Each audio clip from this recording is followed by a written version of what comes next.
Retirement on a shoestring. I bet you're over 50, you're probably a man. And I bet you haven't thought about this, or you've just thought about it recently and you've realised, I've got not enough money to live a reasonable life. Now that my work is finished because of COVID or because of other situations of just getting old and the recession, doesn't matter where you are in the world, I think.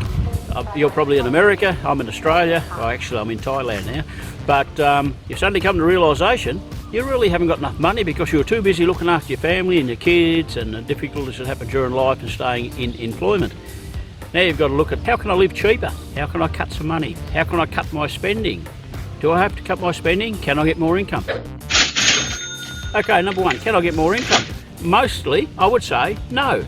You're an old bugger. Do you know why people won't employ you? Because as you know, if you're honest with yourself, you're not quite as sharp as you used to be and your back's not as strong as it used to be. That's enough. Would you employ you? Is a question you've got to ask. That's a bit depressing. Anyway, there's options, there's choices. A lot of it is readjusting your mind. A lot of it is just looking at what money you do have, how to use it best. If you are 60 or 50 and you're going to live to 85 or longer, you don't want to run out, but you've got to have enough to live a life that's worth living. Getting a bloody phone call. That's the beauty about getting old and retiring. Son's checking up on me, making sure I'm okay. Okay, getting back to the points relevant to what I'm making this video about. Lack of money, not through your fault, it's what everybody does. Unless you are good, a money planner, and you've had a massive job and you've been absolutely frugal and planned well, you won't be watching this anyway. You'll be playing golf or something like that. These are real factors. You've got to think about a lot of things. You can't earn extra money, you've got to live with what you've got. You've got to make that money last a long time. Don't go and spend it all doing up your house. A lot of people say, I've got to fix up the hot water service, I've got to fix up the roof, I'll reclad the roof, I'll redo this, I'll redo that, I'll redo that.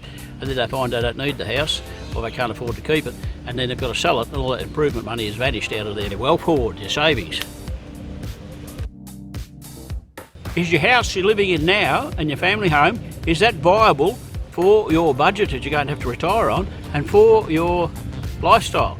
I know a bloke who retired. He went and built a house down at the local coastal town, ready for his retirement, and had 7 bedrooms.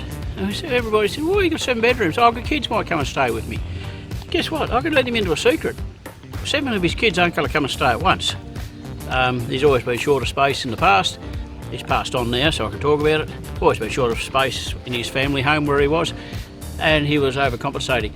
You've got to work out, do you really need the big 3-bedroom home now in the location where it is? Or is that an asset you should really capitalise on? Buy a smaller house, easier to look after, in a better location. Location is things like close to medical services. You don't want to be 2 hours away from a bloody doctor or a hospital, because when you get older, you're going to be travelling to see that doctor a fair bit, and you may not be able to drive later in your life. You may have to rely on public transport, or a taxi, or children and family if they're around you. These are real factors. You've got to think about a lot of things. You can't earn extra money, you've got to live with what you've got.